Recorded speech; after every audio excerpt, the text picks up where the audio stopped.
This is the Tech Podcast Network. If it's tech, it's here. Ladies and gentlemen, boys and girls, geeks of all ages, welcome to Geek Smack, the show where we smack the geek out of you. Like Apple and their vulnerability, it's time to update those iPads and those iPhones. Do it now. We're also going to talk about Microsoft BlackBerry, Facebook getting rid of the email, and a whole bunch more. So let's get the smack out now.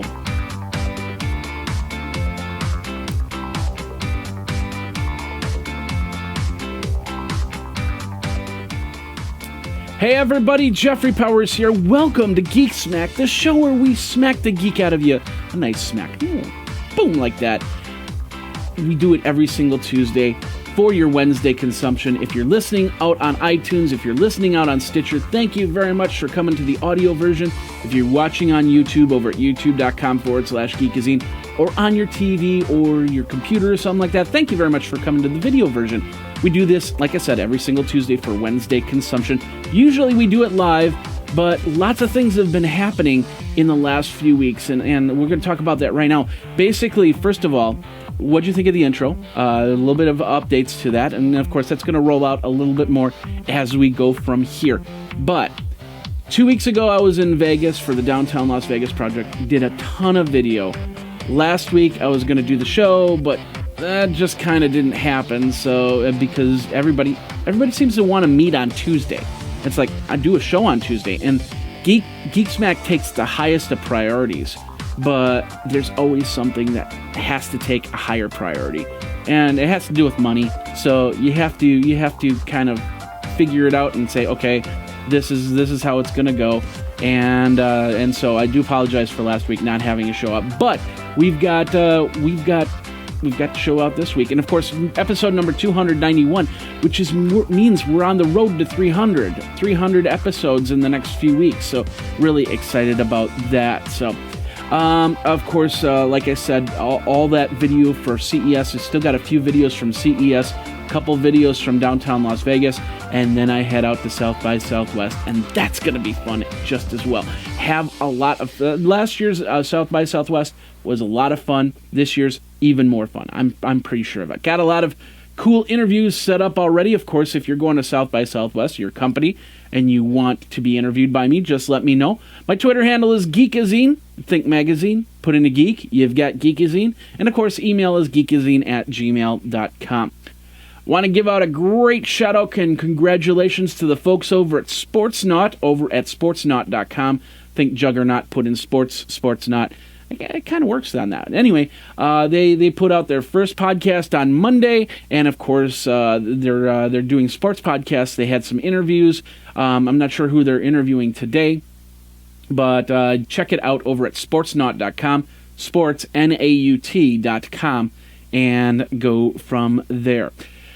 You know, I'd like to congratulate Adi. Adi has been doing a great job. In his last post, Adi's Time Tunnel, he's talking about F-Zero. He's been writing for Geekazine, and thank you very much for that. Of course, go over to MHF Tech, I believe is his link. We'll have the link in the show notes to get to his show and go from there. So if you want to learn more about the gaming side, we've got it at Geekazine. You can check that out. And thanks, Adi, for all of that. If you'd like to write for Geekazine, all you have to do is drop me a line, geekazine@gmail.com, and we will go from there. We also have the hotline, 608-205-4378. I got some opportunities this last week, including a great chance to go out to the gun range. And I got it all on glass, and I got those videos up on youtube.com/Geekazine. Of course, all the other videos for everything that I've been doing this last week are up there as well, and you can go from there. Had a great show last night with This Week in Google Glass and Luke Wallace, and we talked about how Google, and Google's got the frames, and I started wondering, are they going to get into optometry a little bit more? Are they going to actually either partner or purchase a franchise to start selling glasses? And we had a good discussion on that. Of course, Luke's views, my views, all up there at twig.tv, twigg.tv. You can go there and check it out. All right, well, there's no live show, so we're doing this straight up because of the fact that I had to rearrange the schedule. So it's not live on YouTube this week, but next week we will be back on the regular live schedule. But right now, let's get into your Tech Smack for this week.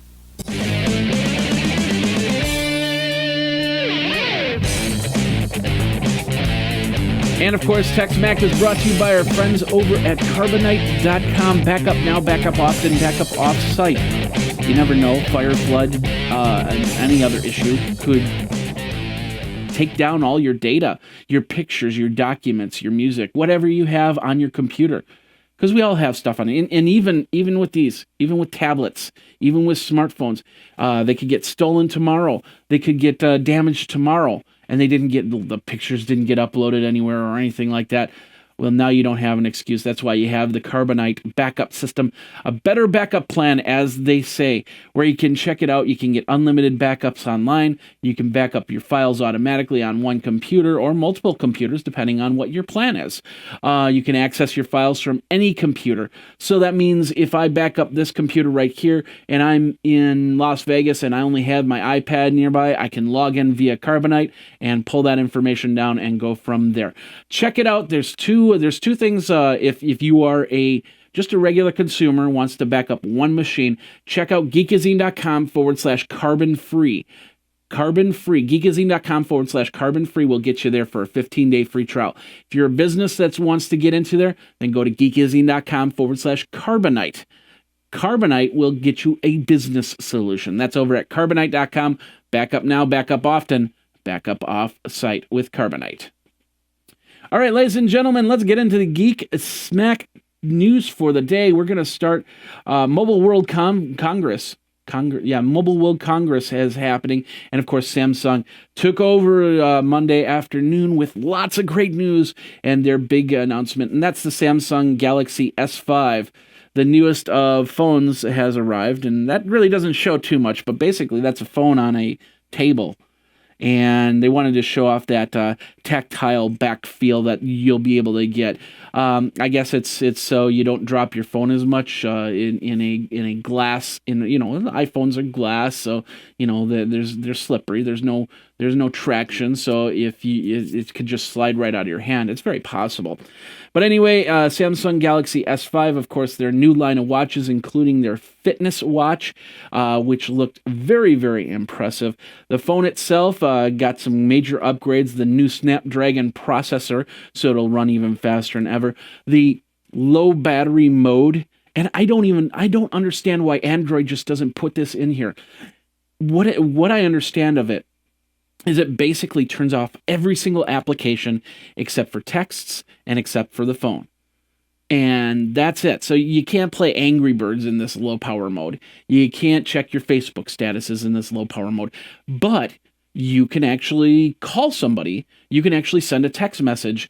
And they say in standby mode, it can go if your battery's at 10%, in standby mode, it will go for a full 24 hours. And that's pretty interesting and pretty exciting about that. So a lot of people are wondering if the new S5 is going to be, is it better than the S4? Besides these little software upgrades, the camera has been improved to, I believe it's an 18 megapixel camera now. And then, of course, you get the 5.1 inch 1920 by 1080 display. Fingerprint sensor if you want to do fingerprint identification when you log onto your phone. The 4K, I guess it is a 4K video camera. They do have a adjustable focus. This article on TechCrunch says it's a Litro-like adjustable. If you know what Litro is, it's basically the camera that lets you focus in. You can take one picture, and then I can focus in right here, and then it would focus to there, and then I could focus here. I don't think that does that, but I'm not 100% sure. But definitely 8 cores in a phone is definitely more than enough to actually have you do what you need to do with your phone. Lots of great stuff. And then, of course, getting into the heart-healthy the health side of things on mobile devices, which in the next 365 days, we're really going to see devices get into. Your phone will be your monitor, telling you what your heart rate is, telling you what your blood pressure is, telling you if you've got sugar coming out of your veins or something like, I don't know. Lots of cool stuff that are happening over there. Now, I watched it and I was pretty impressed. But, you got to understand, it's still an Android phone with Samsung is the front end to that. So the Android OEM with Samsung on there. I'm still not 100% on Android. Even with the Apple iOS issue, which we'll talk about later, you have an even scale, but it's ever so slightly tipped in Apple's favor at this point. And I know there's a lot of you that would probably disagree with me. There's a lot of functionality that you can do on your Android that I do. But as a regular consumer, that it's literally like that. Until iPhone can, or an Android smartphone can become a full computer, then maybe the tides will turn a little bit. But we're talking ever so slightly. And go from there. So if you want to read more on this on the Samsung S5 launch, and of course lots of things are going to come out from MWC this whole week. You can check it out. We've got the link over on TechCrunch.com. All right, Nokia has been confirmed to Nokia's chief Stephen Elop will actually be running Microsoft's Xbox and tablet divisions for Microsoft, which is pretty cool. It was all confirmed today. Stephen Elop, of course, it came over when Microsoft bought Nokia a couple months ago. And of course, Satya Nadella is saying that he wants him to run it and have a good focus on that. Of course, Elop will replace Julie Larson Green, who will move over to a new assignment that hasn't been said just yet. But they definitely need to get their sections in order. When Steve Ballmer was running it, he was just like, I'll micromanage the whole thing. And he was a really big micromanager. And at least from what I heard, I never worked underneath him, so I don't know 100%. I only know from what people have told me. And so it'd be nice if Satya is not that much of a micromanager. We'll get Elop over in the Xbox and tablet division, and maybe by Surface 3 we'll have a Microsoft tablet that people will praise instead of saying, what the heck's going on with these Microsoft tablets? So if you want to read more on that, go over to venturebeat.com. That's where we have the link. Of course, all the show notes are on Geekazine.com. Sorry, they have a video run. Nowadays, with web pages, it always seems to have one area where they're running some sort of video, and it's getting kind of annoying off of this. So anyway, let's move on from there. We're going to move over to Forbes, I think. Oh, this is interesting. It didn't link up what was the article here? Hold on a second. All right. Well, I guess for some reason it didn't. Let me redo this really quick. Hold on a second. Boom. We'll go like that. And there we are. Okay. Over on Forbes, BlackBerry is basically in on Microsoft. Now you're going, wait, what? BlackBerry, Ford, Microsoft out? So basically, here's the deal. Microsoft has always said that they want to work with multiple companies. So they decided that, okay, along with a Microsoft Sync, we might just do Microsoft or a BlackBerry type of program for Ford Sync. I'm not exactly sure what that means, if that means Microsoft completely out, or if they're going to have different versions of Sync, a BlackBerry version or a Microsoft version, or if Ford is just kind of playing with the idea of, well, if this OS works, maybe we should just buy BlackBerry because BlackBerry's for sale. I don't know. It's possible. I mean, the probability is there. Possibility there and probability, I would say, kind of high. If Ford could get, if Ford could get into a mobile area and have a mobile OS, bring it to their car, and have something that they can control, and BlackBerry is a very, very possible program system to write apps for. I mean, their OS is pretty decent from what I've heard.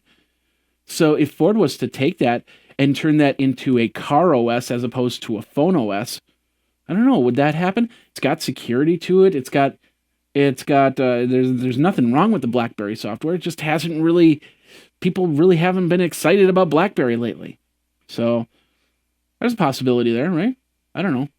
In the meantime, all they're saying is they're going to be making Microsoft versions of Sync, and they're going to be making BlackBerry versions of Sync, and there might be an Android version, just kind of like what Nokia is doing. Nokia is making an Android version of their phone and a Windows version of the phone. So you'll be able to say, I want my Ford with Android. I want my Ford with BlackBerry. I want my Ford with Microsoft. Possibly. We'll see what happens and see how it goes. BlackBerry's definitely gotten a bump up because of that, going, wait, there's some validity once again with BlackBerry. So we got the link, like I said, over at Forbes.com. Check it out. Of course, go over to Geekazine.com for all the information from there. All right, let's move on from there. Let me just load up these right here. There we go. SanDisk has announced at MWC a new 128 gigabit micro SD memory card. There you're going, okay, what does that mean here? Let me show it to you here first. Now, this is basically this is the micro SD card. Most phones use a micro SD card. You get an adapter and you can put it into a regular SD card. I could put it into one of my cameras and run from there. This is a Class 10 card, which means that it can handle high definition video. Not 4K video or anything like that. 1080p is pretty much its max there, but it also holds 128 gigabytes of data. What does that mean? That means I could store 75 out of all the video episodes I've done, which is about when it's all post-processed, about 500 megabytes file, 500 to 600 megabyte file. I could put on 75 episodes of Geek Smack right onto that disk, and there'd still be room for some stuff extra. And that's about 75 hours worth of content for you to watch or listen to. And think about that. So I have a 1 hour, about 45 minute show, about 500 megabytes a show. If you've got a video, even in the 720p video or something like that, which is you could put a lot of video onto there. In fact, I could probably put a lot of all my episodes of iPad 365 for the year right on that card. So now imagine that in your mobile device.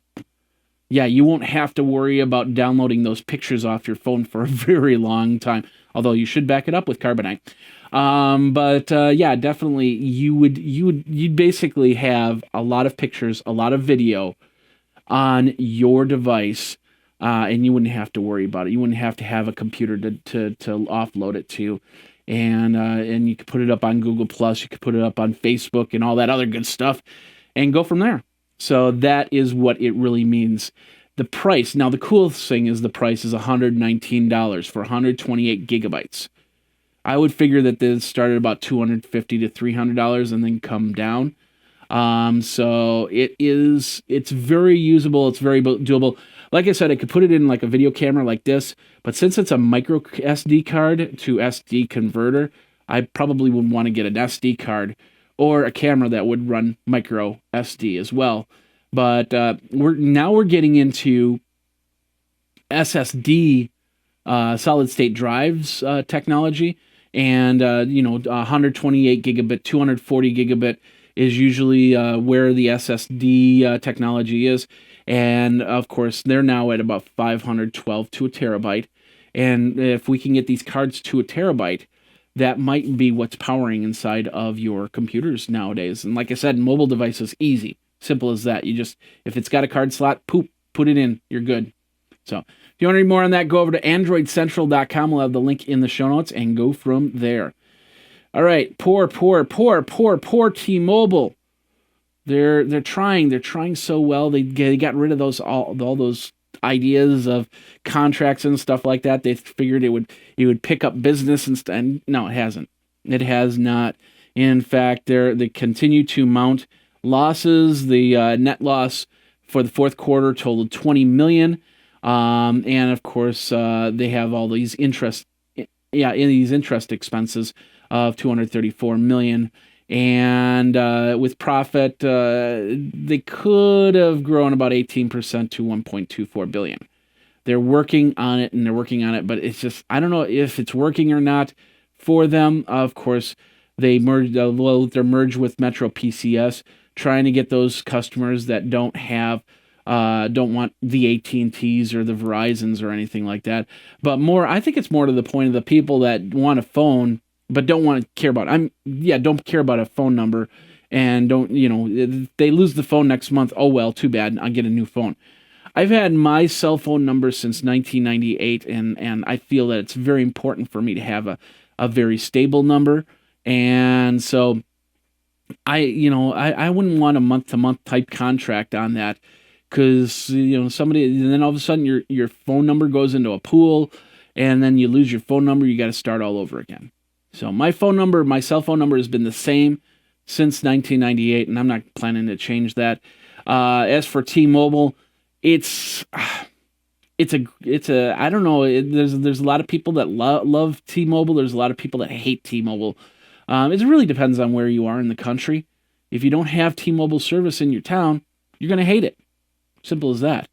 So if you want to read more on that, we got the link over at businessweek.com. But what do you think? Do you have T-Mobile? Are you making plans to change to a new plan or anything like that? Or do you like the fact that it's a contract-free environment? Let me know. Twitter me over at Geekazine, of course, Geekazine at gmail.com. The folks over at TiVo, well, the former folks over at TiVo, the co-founders of TiVo, have decided that they're going to get into the video streaming business. TiVo technically wasn't a video streaming service. It was a DVR system. Now they're getting into streaming with a new program called QPlay. And QPlay was also debuted at Mobile World Congress.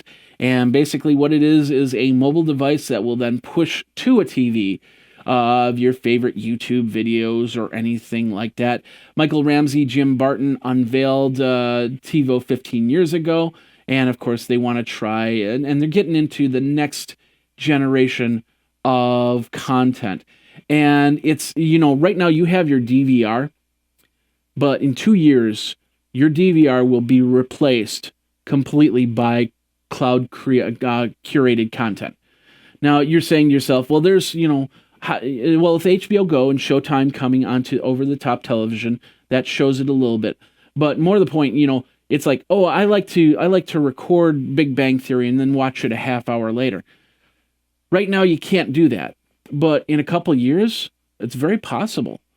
You'll be able to you'll just be able to hit a button and go, I need to watch this episode, and you'll go up to a website, and they'll say, DVR it here, whatever the term is going to be at that point, SVR, I guess, streaming video recorder. So you go to your SVR, and you'd say, okay, record Big Bang Theory, and then I'll watch it a little bit later, and then it'll come back, and it's like, okay, now I get to watch Big Bang Theory, or whatever TV show you do, and then go from there. And of course, even cable content, you'll have to link with whatever cable company you're with, and then you'll SVR it, and that'll bring that stuff up there. Yes, I'm saying SVR because it's streaming video recorder as opposed to digital video. It's still digital. It's still a DVR for S. Or maybe it'll be an SDVR, but it's probably going to be an SVR for streaming video recorder. So pretty cool stuff. But we'll see what happens with QPlay and see how they cultivate it over the next year. But if you want to read more on that, I have the article over at cnet.com. Netflix, finally, for the first part here, Netflix is mocking Amazon Prime. I watched this video last night. Pretty funny. They have their own drones that are delivering Netflix videos.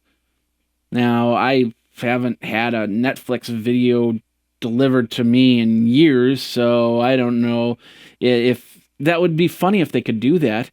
you know, and then you have local hubs, and all of a sudden a drone comes to your door, knocks on your, here's your video.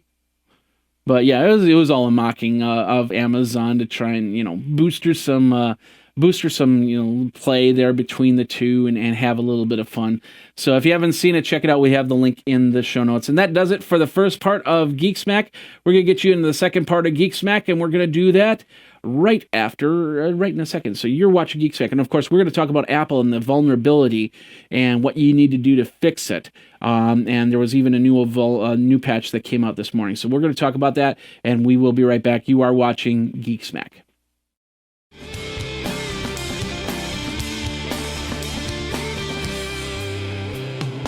I'm missing all my buttons here. And of course, this part's brought to you by our friends over at Yes Video. You know, you get these computers and you think to yourself, okay, well, I'll be able to update, I'll be able to take those 8mm videos or those VHS tapes or those beta tapes and put them onto the computer. And I've done that before. I have, you know, the VCR hooked into the box, which will then take it to the computer. The box cost me $200-$300, and then I put a video or two on, and then, of course, technology upgrades, and I don't have the time to do the 8mm just yet, or I don't do all my VHS tapes or beta tapes, and then the new version of software comes out, and you upgrade your computer, and then next thing you know, that the software and the box itself is pretty much obsolete. And this is true. This is the box that I had to bring that stuff in. It says it won't work on Windows 7 or Windows 8. I have to find an XP machine or a Vista machine to run it. And I don't want to do that. I don't want to create a computer just to use this box so I can transfer videos. It's just a pain. So why not use a service like Yes Video to transfer those 8mm films, those VHS tapes, those beta tapes? Do you have a VHS player anymore? Do you have a beta player anymore? I don't have it. I'd have to go to Goodwill or something like that, or buy a brand new one just to be able to watch those tapes and go from there. So the other cool thing about Yes Video is they have the means to not only transfer the stuff, but if there's problems, they can help troubleshoot it. Like, let's say you go and you buy that VCR, but your VCR tapes, they're a little bit old and a little bit brittle or anything like that, and you put that tape in there, and all of a sudden it breaks. What do? Well, you pretty much go, okay, well, I'm not going to mess with this trying to resplice a tape or anything like that, and you go from there.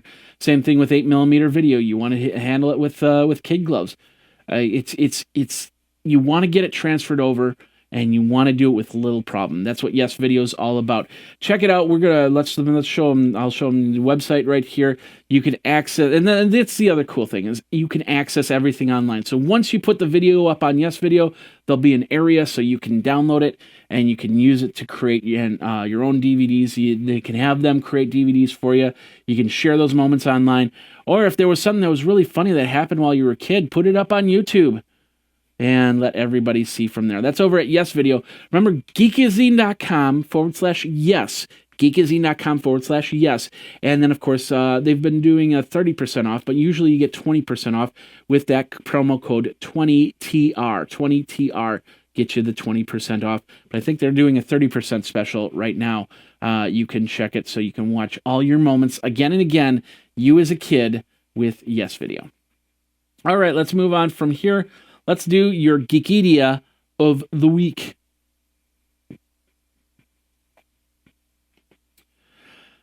I've been checking out Nest more and more now that Google has purchased Nest.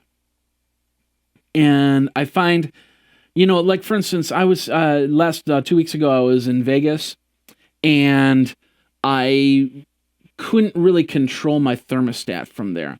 So if I would have left it at, regular temperatures to keep warm during this winter, and I would have left for Vegas, that thermostat would have been running with nobody inside the house for a whole week, unless Jennifer would have stopped by. But the whole point is, if I could be walking, I could be sitting on the plane and go, oh my goodness, I forgot to turn down the heat. I could call up my smartphone and I could go boop, boop, boop, boop, boop, and turn down the heat, turn up the heat, get alerted if there's a problem if there's carbon monoxide issues, if there is a fire in my house. And that's why I like this. So that's why it's on Geekedia of the Week. It's the Nest carbon monoxide white battery. It's $129. Comes straight from Nest. Of course, it's through Amazon, so you can you can get in on that 2-day Prime service and get a Nest carbon monoxide detector. Of course, they also have the thermostat there. You can definitely be a part of and go from there. So check it out. Click on the link. Of course, that helps Geekazine keep its lights on. So thank you very much for that.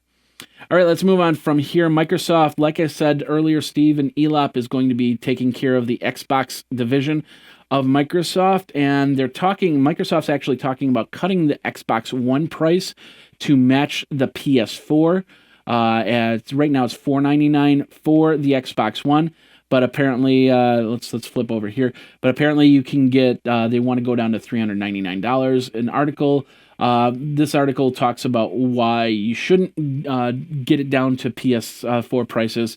I'm not sure if I completely agree with the article, but I will tell you that it would be more inviting to pay $399 for a PS for the Xbox One. On that same token, I would rather it be $499 and you get rid of the gold membership deal so I can connect to what I need to connect to with the Xbox One. It's not about the price of the initial purchase. It's the price. It's what you can get within there. And I should be able to get TV content without having to pay a membership fee every single year. Get rid of the $60 gold membership and I'll buy an Xbox One. Simple as that. Don't worry about the price. So this is why I linked to it. You got the link over on Forbes. Check it out. But what are your thoughts? Would you want to pay $399 for an Xbox One, or would you pay $499 for an Xbox One with no gold membership to have to worry about? You'd still have a gold membership. Maybe they'd have like a first tier, which is free, and a second tier, which is $20 or something like that. But would you rather do it that way than pay $399 for an Xbox One? Let me know. Twitter me over at Geekazine. Of course, geekazine@gmail.com. All right. Really cool Gmail inbox addition. You will start, if you use Gmail, you will start to see this on your page where it's a rollout by Gmail, which basically what happens is it'll give you the opportunity, if you get a mail, you'll get a link to say unsubscribe, not inside the email, but on Gmail itself. So I'm guessing that they're hooking up with some of these third-party programs like MailChimp and Constant Contact or something like that, and they're setting up codes. So if you say I want to unsubscribe from this list, you don't have to go through their pages, which a lot of the times is pages like. I actually just unsubscribed to something a week ago, and it took me to another page, and it said we want your username and password. And it's like, well, if I don't remember even setting up this account, so I have no idea what my username and password would be, and if somebody set it up for me, then I still don't know what it is. And yeah, I suppose I could go through the whole forgot password, change the password just to unsubscribe, but that's just a pain. Or then you'd get the survey questions. Why are you unsubscribing? Could you please come back? Would we offer? And it's like, I don't want to deal with the survey stuff. If I unsubscribe, I want to do it right then and there. And that's what this is all about. So I'm really happy that Gmail has that extra cool step in there, even though a lot of people think that, Gmail, they're watching you and they've got their ad system because of that and blah blah blah blah blah. So you want to read my email, go for it. You really do. I have nothing to really hide. You'll see my dealings. You'll see who I'm working with, but nothing is high security. Nothing's Fort Knox security. So, good job for Gmail. I think that's a great addition on that. We've got the link over, interestingly enough, over at yahoo.com.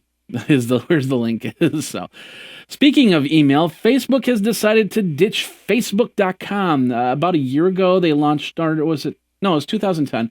They launched Facebook Mail, and they said, it's a new way for you to set it up, and nobody really latched onto it. They were just like, why? I already have an email. If Facebook would have done this 5 years ago, maybe I would have been on here. But they just there's too little people using that. So Facebook just kind of, they're gonna turn it off. Early March is when it's happening. So if you by chance live and breathe with Facebook at facebook.com for your email address, you'll want to do something different and set up an email address. And if you have any questions on that, let me know, and I'll try and help you with that. Go from there. Got the link over at pcmag.com. Of course, all the links are in the show notes. You can go over to geekazine.com and check it out. Speaking of Facebook, of course, we had the big acquisition of Facebook buying WhatsApp. And I personally haven't even used WhatsApp.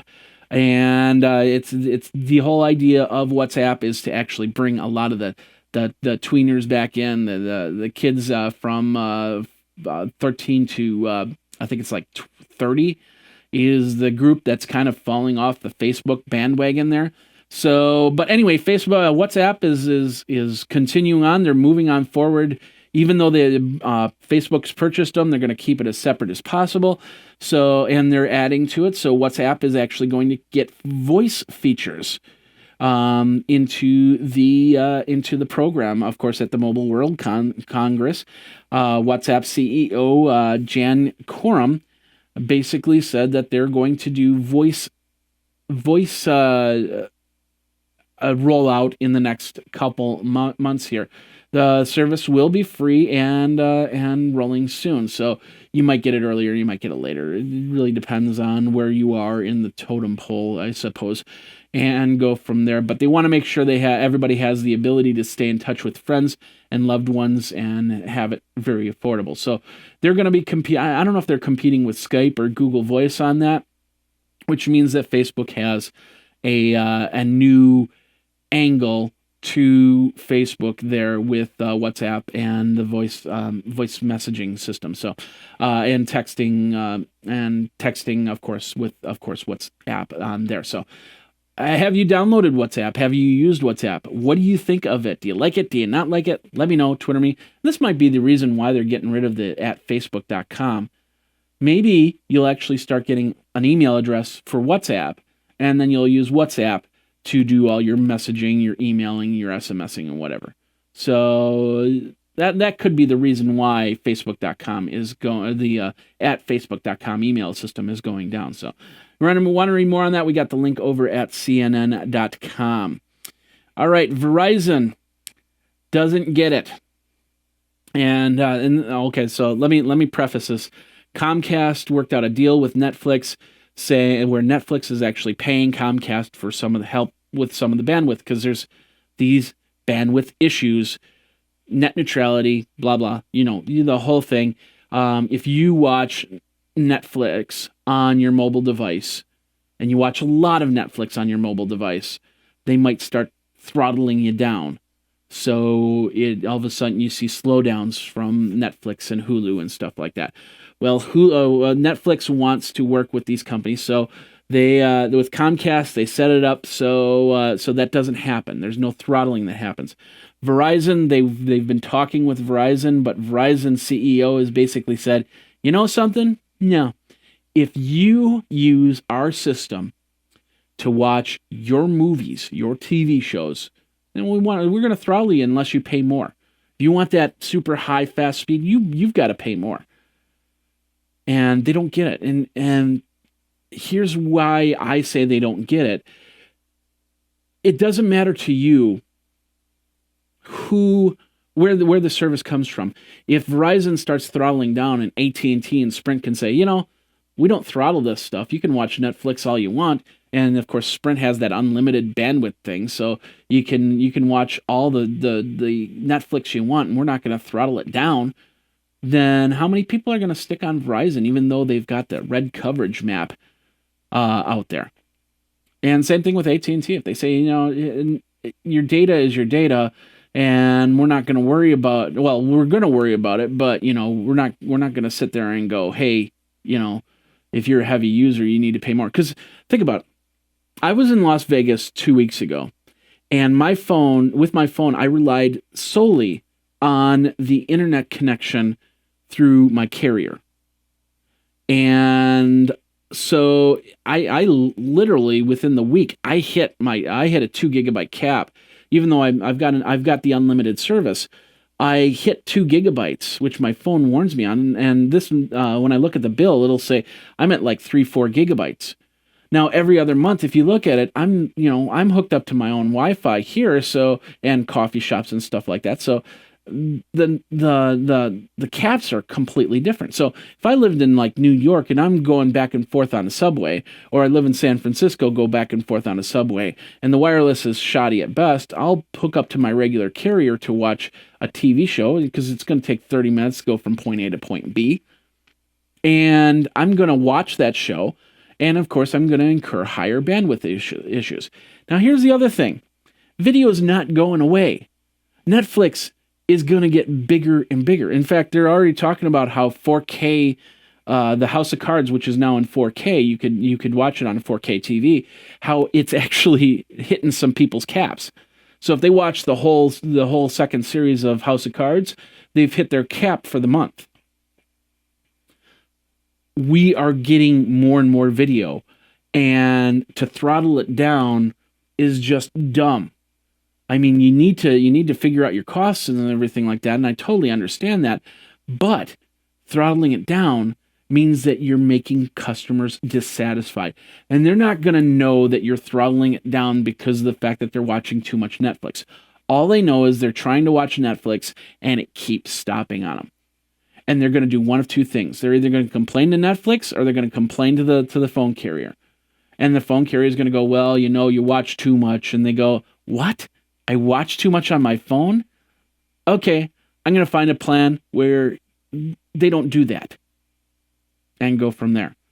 So when a CEO comes out to say, that you should pay for heavier traffic, especially if Verizon doesn't have a plan for heavier traffic, he should say that only when they have a plan where you can say, okay, for $30 more, do as much Netflix as you want. But they don't. So anyway, I'm off that soapbox on here, but you want to read more, go over to PCWorld.com. It frustrates me because people cap things, and they don't understand that it's like, I don't know if you saw the Chef Boyardee can in the thing of lava this week. That was one of the big YouTube videos. Think of that like that. Your phone company is that Chef Boyardee can, and the video is the lava. And soon it consumes that can, and next thing you know, the top is just going to pop right off, and all your ravioli is going to be sitting on top of lava. I know it's a weird analogy there, but it's just a video that popped into my head, and that's the truth. By this time next year, and they're talking about it in years to come, mobile usage to watch video is going to increase exponentially. It's going to be like 2 to 3 times in the next year, and 2 to 3 times that in the year after. So anyway, if you want to read more on that, go over to PCWorld.com. We'll have the link in the show notes. All right. This is an interesting thing. Orange is a company that has a website called Dailymotion. And they've been seeking to find, which is a video web sharing website. They want to get other people involved and possibly somebody buying it. And so they've been courting Microsoft to be the leading candidate. They want them to at least have 10% share to get into their services. Now, Dailymotion is was basically, and of course, I guess I'm behind a paywall here on the Wall Street Journal. I didn't realize I linked to there. I'll have to change that out. But the bottom line is that there's some possibility it could be the next breakout video company there. So they want to be able to continue on from there. Microsoft being a great partner to have in this. So with Microsoft, if Microsoft was to buy into Dailymotion, they could ensure that they're around for years to come and have a lot of great videos. So if you want to read more on that, go over to WSJ.com. Actually, we're going to change the link in that, so I'll have the link in the show notes. Go over to Geekazine.com. We'll go from there. Finally, friends over at WinZip have decided to create what's called ZipShare, which is a new type of cloud storage. I guess it would be called Zip Cloud. So they've got ZipShare, which is you can zip up your files, you can put them up in the cloud, and you can share them. No different than what gzip does when you've got web hosting and stuff like that.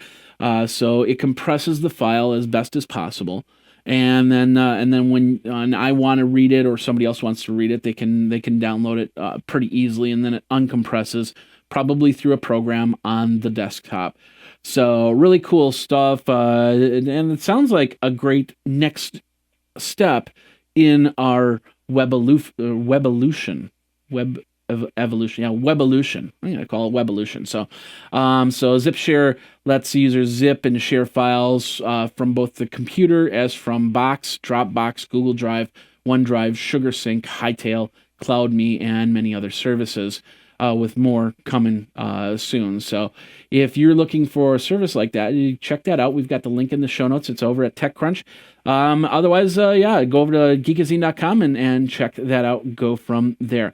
That does it for the Geek Smack section of the show. We're going to be right back. We're going to talk about that major SSL issue, what that means to you, and why you should update your phone, why you should think about getting off Safari to begin with, which I hate Safari, but that's either near here nor here. We're going to talk about it. We're going to smack out, and we're going to do that next. You're watching Geek Smack on Geekazine.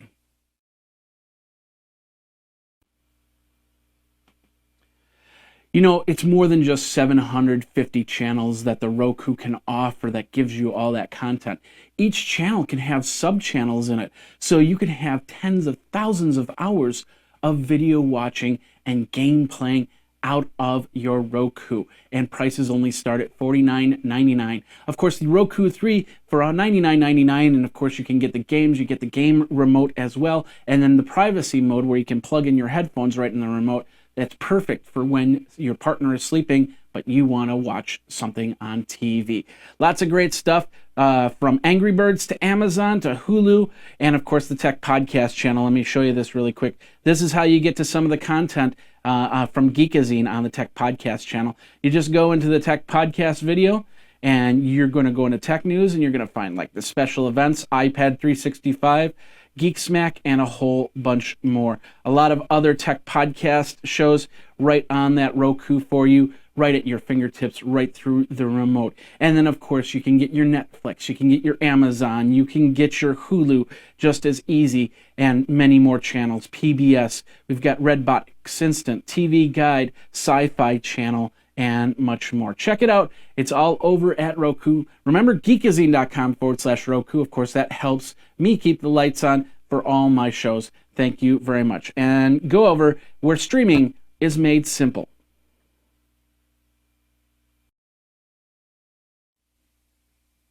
I don't think that Barack Obama is going to get an iPhone anytime soon. There was news of a serious vulnerability in Apple's encryption process on Safari.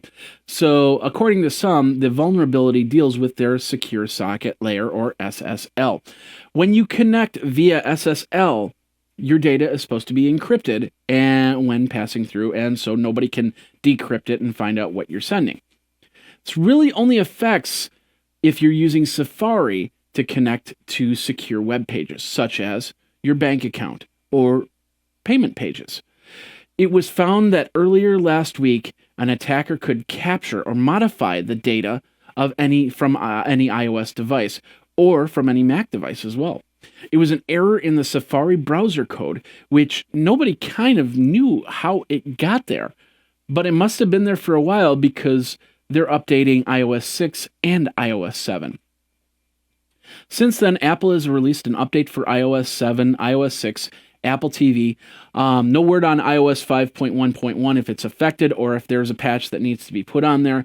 But up until about an hour ago, they didn't have Mavericks, and of course, then Mavericks came with the update, and I put the update patch onto my machine, so you now have full security protection from this SSL environment if you download and install the patch.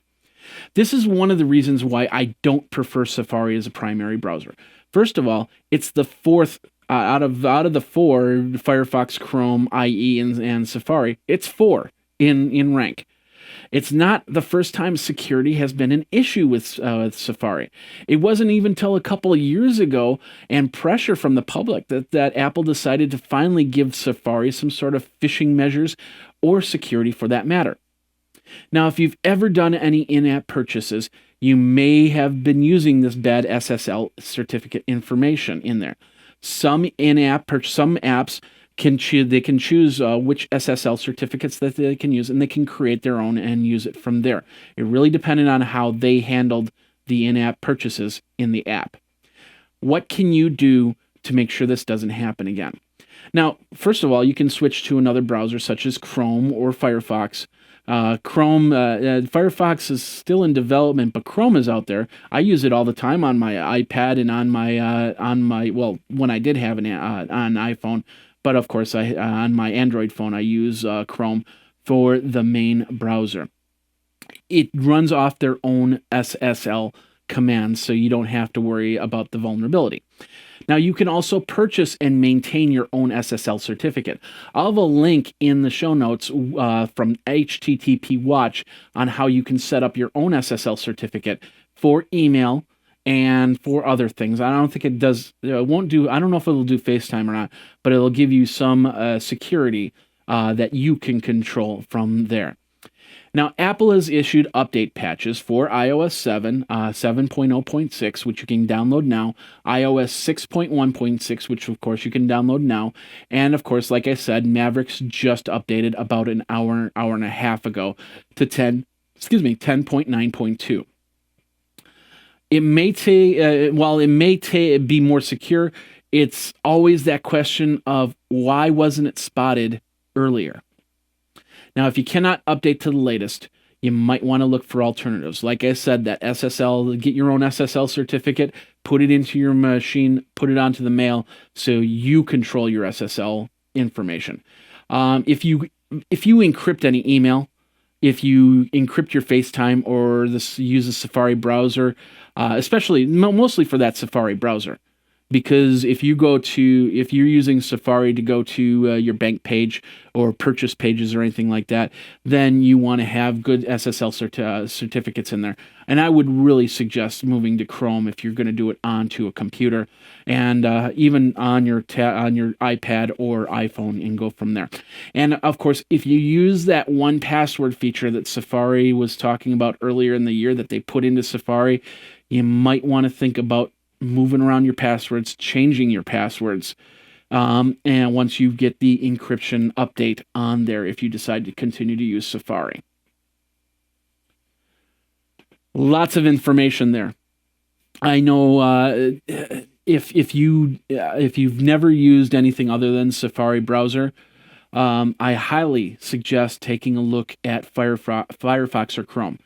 Both of those browsers are really, really good. I choose Chrome over them all. There's advantages and disadvantages for all of them. But Chrome for me seems to be the one that works the best, and I can go from PC to Mac to iPad to Android phone, and I can bring my settings over and go from there. And I'm just really happy using Chrome over Safari. I've never used Safari, and every opportunity I didn't have to use Safari, I choose not to use Safari.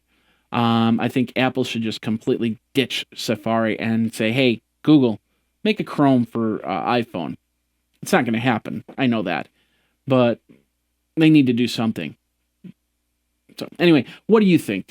Are you concerned about this? Do you do a lot of purchasing on your phone or on your tablet?